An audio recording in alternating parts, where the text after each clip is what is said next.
ये कहानी है एक छोटे से गांव की, जिसका नाम है बादलपुर। बादलपुर में मानसून दस्तक दे चुका था। गांव में आज सुबह से ही बारिश हो रही थी। उस बारिश के बीच घनश्याम अपनी पत्नी नीरा के साथ अपने गांव बादलपुर लौट रहा था। आज कितनी अच्छी बारिश हो रही है हमारे गांव में। इस बारिश से गांव के खेत हरे भरे हो जाएंगे। खेत तो हरे भरे हो जाएंगे, लेकिन घरों की छतों से तो पानी टपकना शुरू हो जाएगा। अरे बारिश में इतना तो चलता है, कुछ दिन की ही तो बात है। बारिश हमेशा थोड़े ही ना होती है। ऐसे ही बातें करते हुए दोनों अपने घर में आ जाते हैं। घर की हवा में गीली मिट्टी की खुशबू भरी थी और बारिश की बूंदें कच्ची छत पर ताल बजा रही थीं। कुछ ही दिनों में मौसम कितना बदल गया है। बारिश का मौसम शुरू हो गया। हाँ, हम इतने दिन बाद जो अपने गांव लौटे हैं, मौसम तो बदलेगा ही। लेकिन कुछ भी कहो, अपने गांव की तो बात ही कुछ और है। हाँ, आपने सही कहा, लेकिन हमारे पास सिर्फ 1-2 दिन का ही राशन का सामान है। अब आप यहाँ काम क्या करेंगे? हाँ नीरा, तुमने सही कहा। मुझे कुछ ना कुछ काम तो करना होगा। ऐसी बरसात में तो खेती करना भी संभव नहीं है। आप गांव में किसी से पता करिए, शायद कोई काम मिल जाए। तुमने ठीक कहा। बहुत दिन हो गए गांव में किसी से मिला भी नहीं हूं। सब लोग मुझे देखकर खुश हो जाएंगे। मैं सबसे मिलकर आता हूं। इसी बहाने में कुछ काम भी पता कर लूंगा और सबसे मिल भी लूंगा। ये कहकर घनश्याम बारिश में ही गांव में सबसे मिलने के लिए निकल जाता है। उधर गांव के लोग हरी चाचा, आनंद भाई, भोला और दीवान प्यारे की दुकान में बैठे बारिश का आनंद ले रहे थे। तभी घनश्याम वहां आ पहुंचता है। अरे हरी चाचा, आनंद भाई, भोला, प्यारे, तुम सब एक साथ कितने दिन बाद मिले हो? अरे घनश्याम, तू कितने दिन बाद दिखा है? कैसा है? गांव कब वापस आया? मैं तो आज ही आया हूं। तुम सब बताओ, आज सब लोग एक साथ यहाँ कैसे? हम तो यहाँ बारिश में चाय पीने के लिए आए थे। अब तू भी आ गया। अब बातें करने में मजा आएगा। और सुना, क्या हाल है? और तो सब ठीक है। मैं अभी घर आया था तो सोचा गांव में सबसे मिलकर आऊं, तो मैं इधर चला आया। वैसे मुझे काम की तलाश है। इतने समय से गांव में नहीं था तो खेत भी खाली पड़ा है, और ऐसी बारिश में तो फसल भी नहीं लगा सकता। अब तो कुछ काम ही करना होगा। काम के लिए तो तुम्हें सरपंच जी से बात करनी चाहिए। वो शायद तुम्हें काम दे सकते हैं, वरना ऐसी बारिश में तो सबका काम ठप्प पड़ा है। ठीक है, मैं कल सुबह सरपंच जी से बात करता हूं। और सुनाओ, तुम्हारे खेतों में फसल कैसी हो रही है? अरे घनश्याम, अभी तक तो सारी फसल अच्छी है, लेकिन शायद ज्यादा दिन अच्छी नहीं रहेगी। क्यों आनंद भाई, ऐसा क्यों बोल रहे हो? क्या हुआ? कल मुखिया जी बता रहे थे कि उन्होंने शहर के मौसम वैज्ञानिक से हमारे गांव का मौसम पता करा था। उन्होंने कहा है इस बार हमारे गांव में बहुत ज्यादा तूफानी बारिश होगी। हमें डर है कहीं ज्यादा बारिश हमारी फसल को नुकसान ना पहुंचाए। अरे आनंद भाई, बारिश तो हर साल ऐसे ही होती है, कभी कम कभी ज्यादा। इसमें इतनी चिंता की क्या बात है? मैं बताता हूं घनश्याम भाई, असल में चिंता बारिश की नहीं, बल्कि बादलपुर गांव के बांध की है। असल में बादलपुर गांव के बांध में दरारें पड़ गई हैं। पिछले साल भी थोड़ी थी, लेकिन इस बार वो काफी बड़ी हो गई है। हाँ, तो बांध को ठीक कराने का काम तो सरपंच जी का है। तुम लोगों को उनसे बात करनी चाहिए। वही तो गड़बड़ है घनश्याम भाई। क्यों, क्या गड़बड़ है? हम बादलपुर गांव के कुछ लोग कल उनके पास गए थे। अरे तुम सब लोग आज सुबह सुबह यहाँ कैसे? कोई काम है क्या? असल में सरपंच जी, वो गांव के बांध में दरारें आ गई है ना। हाँ, तो मैं क्या करूं? आपने कहा था ना कि आप इस साल बरसात के मौसम से पहले बांध की मरम्मत करवाएंगे। क्या बोल रहा है? मैंने ऐसा कब कहा? याद कीजिए सरपंच जी, आपने कुछ महीनों पहले ही कहा था कि आप बांध की मरम्मत करवाएंगे। अरे बांध की मरम्मत करवाने में कितना पैसा लगता है पता भी है? बरसात के मौसम में मेरा सारा काम रुका पड़ा है। तुम्हें क्या मेरे पास पैसों का पेड़ नजर आता है? मैं बांध की मरम्मत नहीं करवा सकता। घनश्याम भाई, अब समझे सब क्यों चिंता में है। सरपंच जी ने वादा करके कैसे मना कर दिया? अब क्या होगा? अब क्या, अब तो सब ऊपर वाले के हाथ में है। अरे तुम लोग चिंता मत करो, ऊपर वाला सब ठीक करेगा। ऐसे ही बातें करते करते समय बीत जाता है। अच्छा भाइयों, अब मैं चलता हूं, कल फिर मिलेंगे। ऐसा कहकर घनश्याम वहां से अपने घर जाने के लिए निकल जाता है। वो घर जाकर सारी बात अपनी पत्नी को बताता है। अरे रीना, हमारे गांव के मुखिया जी ने इस बार शहर के मौसम वैज्ञानिक से पता करा है कि इस बार हमारे गांव में बहुत ज्यादा तूफानी बारिश होगी। और आनंद बता रहा था कि बादलपुर गांव के बांध में दरारें आ गई हैं। अरे तो बांध की देखरेख का काम तो सरपंच जी का है। लोगों ने उनसे कहकर बांध ठीक क्यों नहीं कराया?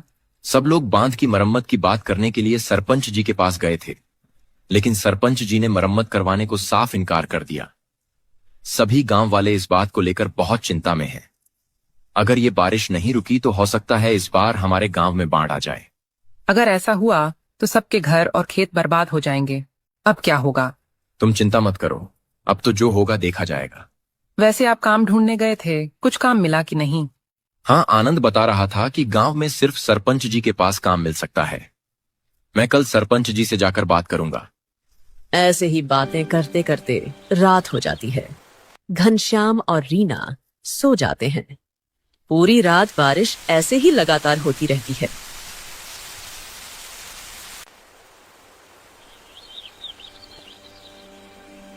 अगली सुबह उठकर रामू देखता है कि बारिश अभी भी नहीं रुकी है। लगता है मुखिया जी की बात सच है, बारिश नहीं रुकेगी। अरे नीरा, बारिश अभी तक हो रही है, लगता नहीं कि अब ये रुकेगी। चलो अब मैं बाहर जाकर बाकी सबसे मिलता हूं, शायद गांव के भले के लिए कुछ उपाय पता चले, और वहीं से मैं काम के लिए सरपंच जी से मिलने के लिए निकल जाऊंगा। बाहर तो बहुत बारिश हो रही है, संभाल कर जाइएगा। घनश्याम बारिश में ही बाकी सब गांव वालों से मिलने के लिए जाने लगता है। आज सुबह से ही सभी लोग प्यारे की दुकान में इकट्ठा हो गए थे। तभी घनश्याम वहां पहुंचता है। अरे भाइयों, कैसा हाल है? सब ठीक तो है ना? बारिश तो रुकने का नाम ही नहीं ले रही है। हाँ घनश्याम भाई, सब ठीक है। सब बारिश को लेकर बहुत चिंता में आ गए हैं। लगता नहीं है कि ये बारिश रुकेगी। हाँ, वैसे किसी ने बांध के बारे में कुछ पता करा? बांध की दरारें बढ़ी तो नहीं है? आज सुबह ही 2 लोग बांध की हालत देखने गए थे। अभी तक तो सब ठीक है, लेकिन आगे कब तक ठीक रहेगा कुछ पता नहीं। अभी तक बांध ठीक है, फिर भी सड़कों और खेतों में पानी भर रहा है। अगर बांध टूट गया तो क्या होगा? अब जो होगा देखा जाएगा। अच्छा, अब मैं चलता हूं। मुझे सरपंच जी के पास काम के बारे में पता करने जाना है।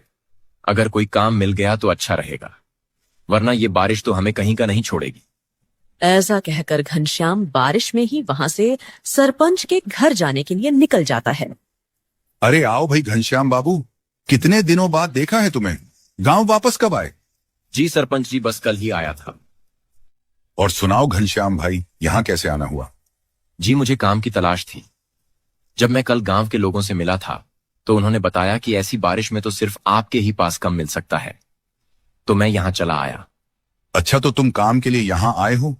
देखो घनश्याम भाई, बारिश का असर जैसे और लोगों के काम पर पड़ा है, वैसे ही मेरे काम पर भी पड़ा है। ऐसी बारिश में सारा काम रुका हुआ है। मैं तुम्हें काम पर नहीं रख सकता। अरे सरपंच जी, ऐसा मत कहिए। आपका तो इतना बड़ा कारोबार है, आपके पास कोई ना कोई काम तो होगा ही। अरे मैंने कहा ना, मेरे पास तुमसे कराने के लिए कोई काम नहीं है। सरपंच जी, ऐसा मत कहिए, आप ही मेरी आखिरी उम्मीद हो। घनश्याम की लाख कोशिशों के बाद भी उसे काम नहीं मिलता है और वो निराश होकर वापस चला जाता है।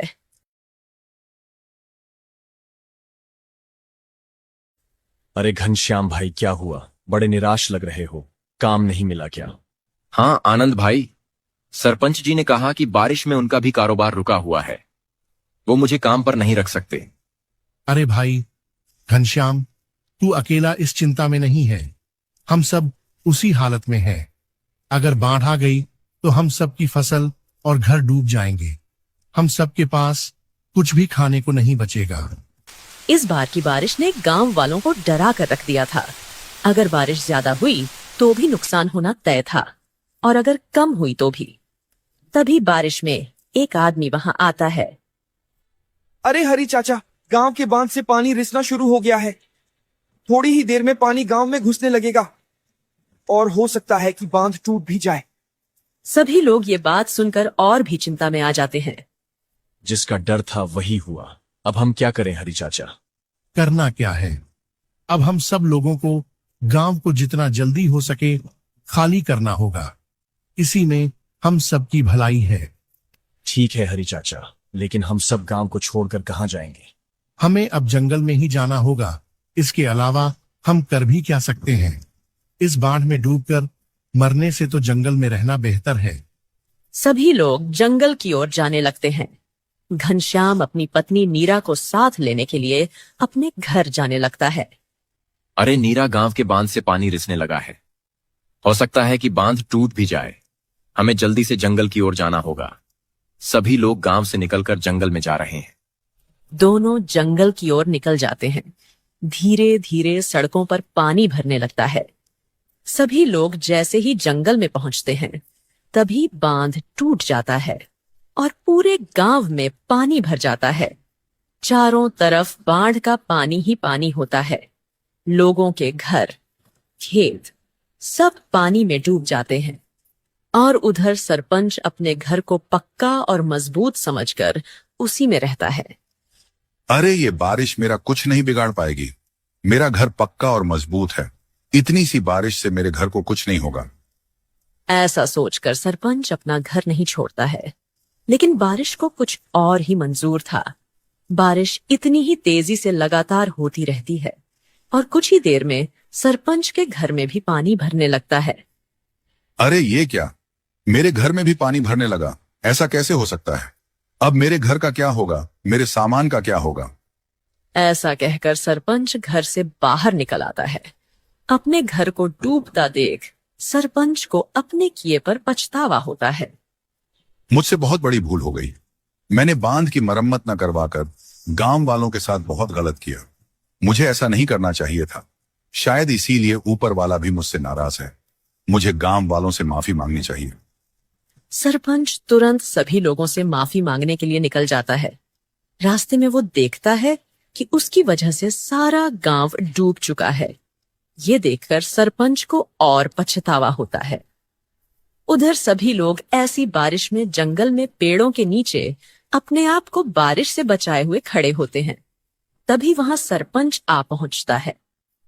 अरे सरपंच जी, आप ऐसी बारिश में अपना पक्का घर छोड़कर यहाँ कैसे आ गए? मुझसे बहुत बड़ी भूल हो गई भाइयों। मैं अपने किए पर बहुत शर्मिंदा हूँ। मुझे बांध की मरम्मत समय पर करा लेनी चाहिए थी। मेरा घर भी इस बाढ़ में डूब गया है। मुझे ऐसा नहीं करना चाहिए था।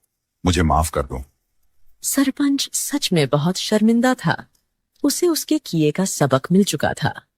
ठीक है सरपंच जी, आपको अपने किए पर पछतावा है। यही सबसे बड़ी बात है। आप भी यहाँ हमारे साथ रह सकते हैं। शुक्रिया भाइयों। मैं वादा करता हूँ, बारिश रुकते ही मैं बांध को ठीक करवाऊंगा और जिसको भी दोबारा फसल लगाने के लिए पैसों की जरूरत पड़ेगी, उन्हें पैसे में दूंगा। चलो अच्छी बात है। अब तो बस ये बारिश रुकने का इंतजार है। ऐसे ही वो दिन बीत जाता है और अगले दिन बारिश भी रुक जाती है।